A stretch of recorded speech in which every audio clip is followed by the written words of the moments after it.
Picture this. You're on a super tight budget and you need a laptop right now. In a moment of sheer desperation, you somehow find your way to Walmart.com and stumble across not one, but two laptops that just seem, well, too good to be true. That's right, my friends. Not one, but both of these machines are available to buy, we know because we did it, for about the price of a copy of Windows 10.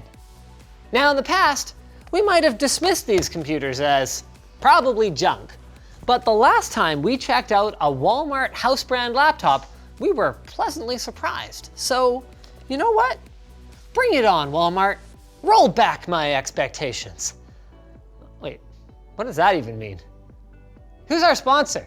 Private Internet Access is the VPN service that encrypts all your internet traffic and uses a safe, protected IP. It's got a ton of other useful features as well. Check it out now at the link below.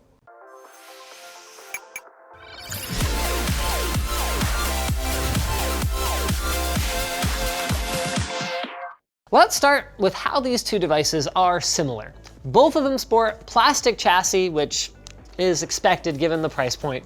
They weigh in at just over 2 pounds each, with our blue one being slightly heavier than the silver one, and both have 11.6-inch 1080p IPS displays.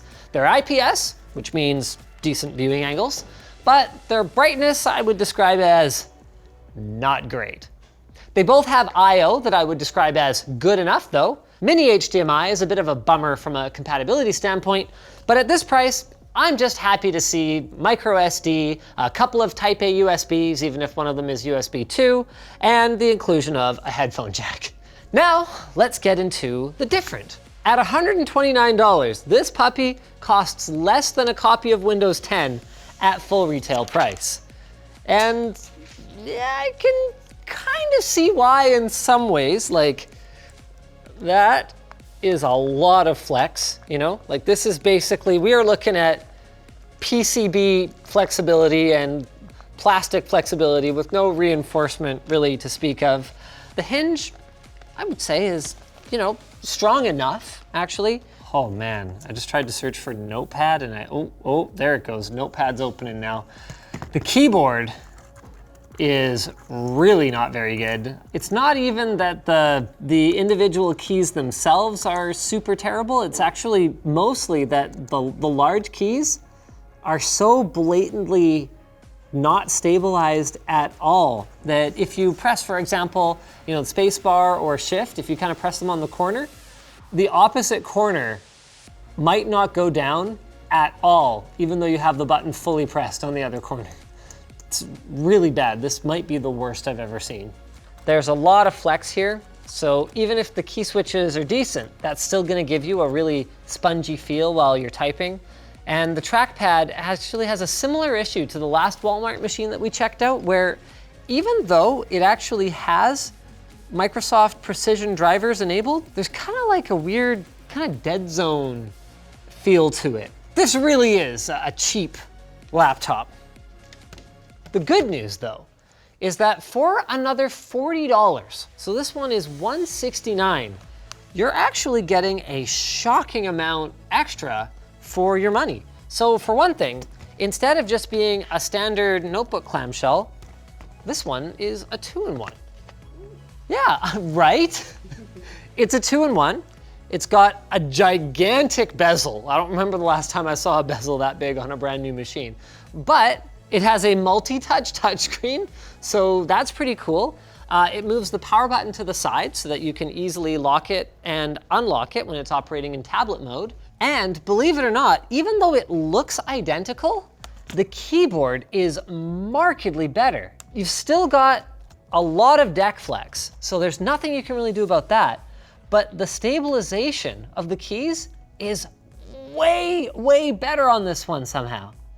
Credit to EVOO, or whoever the OEM is for this thing, by the way, for having a decent layout on this keyboard, because when you have a reduced size keyboard like this, a lot of the time you'll see manufacturers do weird things like shorten shift keys, shorten backspace keys, move things around. This is a very standard layout, so as long as you have smaller hands, like if you were, you know, a kid or something like that, at least this is something that you could learn on like a proper layout and then grow into a larger full-size keyboard in the future. Oh, this one still has a screen peel on it as well.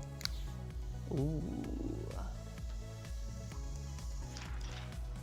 Another thing that's noticeably better is the trackpad. Again, it's still using Windows Precision drivers, but you can actually just tell looking at them. These are different hardware. This is a much larger trackpad, and I don't get that same kind of laggy or unresponsive feeling from this one. It's quite usable. Yeah, not bad. Another thing that's noticeably different is the performance. So here's a simple test. Let's press the Windows key at the same time. Oh, good heavens. Okay, escape, let's try that again. Okay, now there should be no excuse for not having it, cached or whatever. Okay, well, that was better actually. Let's launch a web browser, okay? Oh, the humanity! They're both pretty slow, but that's a lot faster. Neither of them is especially fast from a web browsing standpoint, and part of that's processing, but part of it is also that they're both limited to 2.4 gigahertz Wi-Fi only. So you can see, trying to load up youtube.com here, we got a lot of placeholder gray boxes while we wait for the page to load. Remember, this is on 10 gig internet, so it's not, that ain't on us. Let's fire up Jerry Rig Everything's off-road electric wheelchair video. He actually has like a commercial version of this thing now that looks crazy. Oh my goodness, this is quite slow. I've used $150 phones that perform better than this. Auto-lock mode, which is where it disables all the... Okay, well, to its credit, at least the blue one is a little better than the silver one, which comes down to differences under the hood. It looks like when it comes to extreme budget laptops, Intel might still be holding on to its advantage. The Celeron N3350 dual-core, dual-thread processor in our blue model has a base clock of 1.1 gigahertz and a boost of 2.4 that gave it a higher score in PC Mark 10 compared to the silver model's AMD A4 9120E.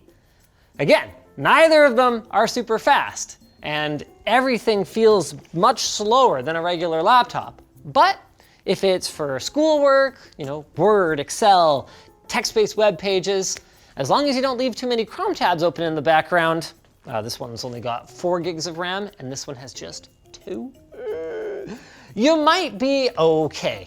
Or should I say, as long as you don't have too many Microsoft Edge tabs open in the background.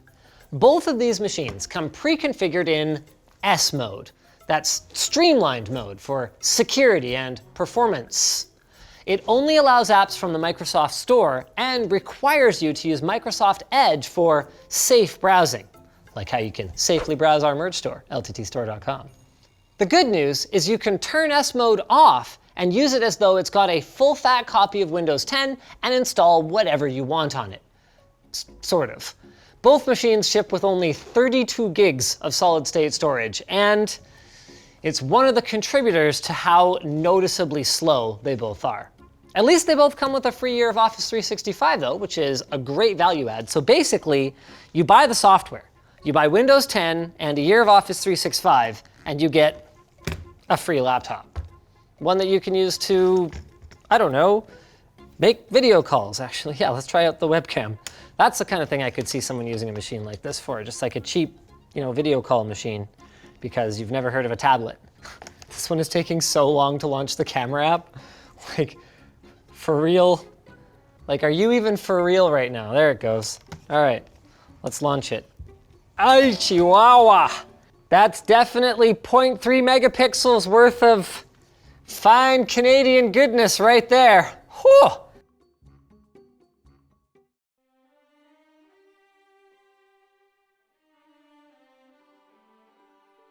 Let's see if this one fares any better. The blue one's definitely better, but if you want to look at the screen head on, whoever you're conversing with is going to be looking at just the bottom half of your face, because unfortunately the webcam is positioned right here, and it doesn't even seem to be angled up. It's just pointing straight forward. So if I wanted to actually show my face while I was using it, I would have to have my screen bent that flat. Now it's time for some poking and prying at the internals. 11 screws is all it takes to get access to the inner guts of both of them. And they are sorta somewhat similar. So let's have a look here. The blue one actually has slightly less battery capacity, even though it is a larger battery that takes up more of the space inside the unit. In terms of real-world battery life, though, it actually comes out ahead, although it's hard to say exactly what the AMD one would have been because it was too unstable and ended up crashing a bunch of times while we were trying to run the battery life test. So it seems like some of the bad reviews for this particular unit are warranted because the battery can kind of be both charged and not charged, kind of Schrodinger's battery. Schrodinger. At the same time, could be a product of bad QA testing.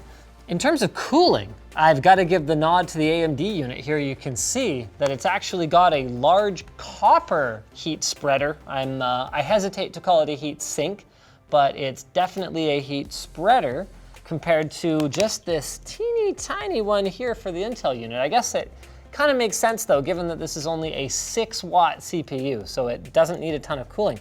Actually, I couldn't help noticing there's no fan. Huh, interesting, they're both passive. Now this doesn't surprise me, even if it does disappoint me a little bit, but every component of both of these systems is soldered on. CPU, RAM, that's a real shame because being able to upgrade the storage on this would go a long way.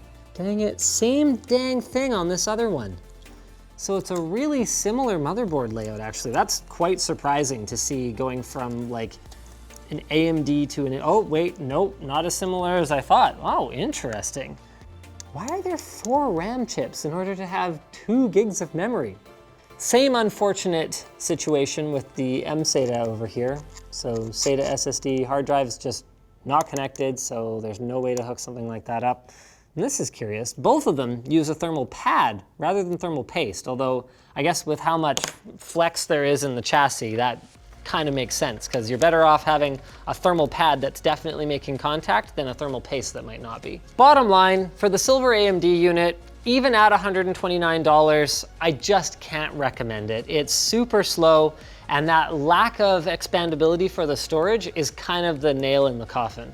As for the blue one, at the very least, well, it's usable. Now, I think marketing this thing to professionals on the go is a bit of a stretch, but I also don't think that EVOO believes it either. In fact, they included this Kidomi offer along with some like video learning and games and stuff that seem to suggest that they're as aware as we are that this is kind of a give to the kids laptop.